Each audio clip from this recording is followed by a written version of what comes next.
Hi hello everyone, welcome back to my YouTube channel.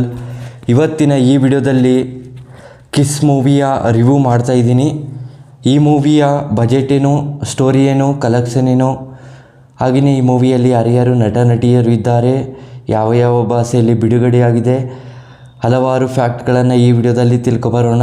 ಅದಕ್ಕೂ ಮುಂಚೆ ನಮ್ಮ ಚಾನಲ್ಗೆ ಸಬ್ಸ್ಕ್ರೈಬ್ ಆಗಿಲ್ಲ ಅಂದರೆ ಸಬ್ಸ್ಕ್ರೈಬ್ ಮಾಡಿಕೊಂಡು ಕೆಳಗಡೆ ಕಾಣ್ತಿರೋ ಬೆಲ್ಲೈಕನ್ನ ಕ್ಲಿಕ್ ಮಾಡಿಕೊಳ್ಳಿ.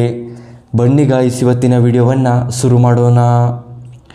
ಮೊದಲು ಈ ಮೂವಿಯ ಮೇನ್ ಲ್ಯಾಂಗ್ವೇಜ್ ಬಂದು ಕನ್ನಡ ಆಗಿದೆ. ಹಿಂದಿಯಲ್ಲಿ ಡಬ್ ಆಗಿದೆ ಅಂತ ಹೇಳಬಹುದು, ಇನ್ಯಾವುದೇ ಭಾಷೆಗಳಲ್ಲೂ ಡಬ್ ಆಗಿಲ್ಲ. ಹಾಗೆಯೇ ಈ ಮೂವಿಯ ಕಲೆಕ್ಷನ್ ನೋಡೋದಾದರೆ 14.5 ಕೋಟಿ ಕಲೆಕ್ಷನನ್ನು ಮಾಡಿದೆ. ಬಜೆಟ್ ನೋಡೋದಾದರೆ 2.5 ಕೋಟಿಯಿಂದ 3.5 ಕೋಟಿವರೆಗೆ ಬಜೆಟನ್ನು ಹಾಕಿದ್ದಾರೆ ಅಂತ ಹೇಳಬಹುದು. ಹಾಗೆಯೇ ಈ ಮೂವಿಯ ರನ್ನಿಂಗ್ ಟೈಮ್ ಒಂದು 148 ನಿಮಿಷಗಳ ಕಾಲ ಈ ಮೂವಿಯನ್ನು ತುಂಬ ಅದ್ಭುತವಾಗಿ ಕೊಟ್ಟಿದ್ದಾರೆ. ಹಾಗೆಯೇ ಬಿಡುಗಡೆಯಾಗಿದ್ದ ದಿನಾಂಕ ಸೆಪ್ಟೆಂಬರ್ 27, 2019ರಲ್ಲಿ ಬಿಡುಗಡೆಯಾಗಿರುವಂಥ ಸಿನಿಮಾವಾಗಿದೆ ಅಂತ ಹೇಳಬಹುದು. Production company Arjun films. ಹಾಗೆಯೇ ಈ ಮೂವಿಯ director by Arjun, producer by Ravikumar. ಹಾಗೆಯೇ ಈ ಮೂವಿಯಲ್ಲಿ ಯಾರ್ಯಾರು ನಟ ನಟಿಯರು ಇದ್ದಾರೆ ಅನ್ನೋದನ್ನು ನೋಡೋದಾದರೆ ಮೊದಲು ಶ್ರೀಲೀಲಾ, ವೀರತ್, ಅವಿನಾಶ್, ಕಾಕ್ರೋಚ್, ಚಿಕ್ಕಣ್ಣ, ಸಾಧು ಕೋಕಿಲ್, ಇನ್ನೂ ಹಲವಾರು ನಟ ನಟಿಯರು ಈ ಮೂವಿಯಲ್ಲಿ ತುಂಬ ಅದ್ಭುತವಾಗಿ ನಟನೆ ಮಾಡಿದ್ದಾರೆ ಅಂತ ಹೇಳಬಹುದು. ಹಾಗೆಯೇ ಈ ಮೂವಿಯಲ್ಲಿ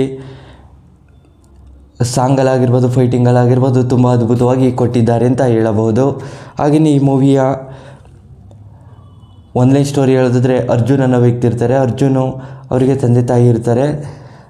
ತಾಯಿ ಚಿಕ್ಕ ವಯಸ್ಸಿನಲ್ಲೇ ತೀರೋಗ್ತಾರೆ. ಅವರ ತಂದೆ ಒಂದು ದೊಡ್ಡ ಬಿಸ್ನೆಸ್ ಮ್ಯಾನ್ ಆಗಿರ್ತಾರೆ ಅಂತಲೇ ಹೇಳಬಹುದು.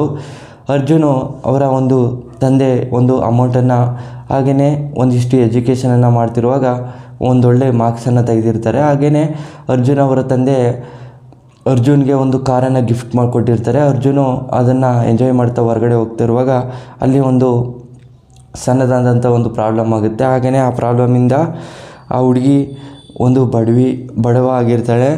ಹಾಗೆಯೇ ನಂದಿನಿ ಅಂತ ಅವಳಿಗೆ ಕಾರನ್ನು ಡ್ಯಾಮೇಜ್ ಮಾಡಿಬಿಟ್ಟಿರ್ತಾಳೆ. ಅದನ್ನು ಕಟ್ಟೋಕ್ಕಾಗೋದಿಲ್ಲ. ಒಂದಿಷ್ಟು ದಿನ ಕೆಲಸ ಮಾಡು ಅಂತೇಳಿ ಕೆಲಸ ಮಾಡ್ತಾ ಇರ್ತಾರೆ. ಅರ್ಜುನು ಕೂಡ ನಂದಿನಿನ ತುಂಬ ಇಷ್ಟಪಟ್ಟು ಮದುವೆ ಕೂಡ ಮಾಡ್ಕೋಬೇಕು ಅಂತ ಡಿಸೈಡ್ ಮಾಡ್ತಾರೆ. ಆದರೆ ಅವರಿಗೆ ತುಂಬ ದುಡ್ಡಿದೆ ಅಂತೇಳಿ ನಂದಿನಿ ರಿಜೆಕ್ಟನ್ನು ಮಾಡಿ ಹೊರಟೋಗ್ತಾಳೆ. ಮತ್ತು ಅವರೆಲ್ಲ ಒಂದಾಗ್ತಾರೆ ಇಲ್ವೋ ಅನ್ನೋದನ್ನು ನೀವು ಮೂವಿಲೇ ನೋಡಬೇಕು.